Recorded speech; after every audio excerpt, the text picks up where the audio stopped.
இப்ப அதிமுக ஆர்ப்பாட்டத்தை அறிவிச்சிருக்காங்க. தமிழகத்துல வந்து பெண்களுக்கு குழந்தைகளுக்கு நிறைய பாலியல் தொல்லை ஏற்படுதுன்னு சொல்லி அறிவிச்சிருக்காங்க. அதிமுக பற்றி கேட்காதீங்க, பாவம் அவங்களே ஒரு நெருக்கடியில் இருக்காங்க. அதனால அவங்கள பற்றி நான் ஒன்றும் சொல்ல விரும்புகிறேன். செங்கோட்டையன் விவகாரத்தை எப்படி பாக்குறீங்க சார்? நிர்வாகத்தினுடைய நலன் கருதி பல மாற்றங்களை செய்வார்கள். அது மக்கள் நலனுக்காக இருக்கும். செங்கோட்டையன் அதிமுக எதிராக பேசிட்டு இருக்காரு, அதை எப்படி பாக்குறீங்க சார்? நான் சொல்லிட்டு அதிமுக இருக்கிற யாரை பற்றியும் நாங்கள் விமர்சிக்க விரும்பவில்லை. நாங்கள் we are going steady. We are not bothered about any others.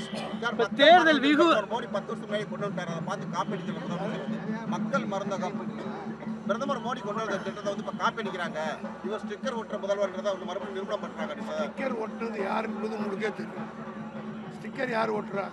அவர் அமைதிச்ச எந்த திட்டமாவது நிறைவேறிருக்கிறதா? வீடு திட்டம்னு சொன்னார், 1 லட்சம் கொடுத்தாரு, 12 லட்சம் அரசாங்கத்தில். ஆக அதை பற்றி டீட்டெயிலாக சொல்லணும்னா தனி பிரஸ்தான்.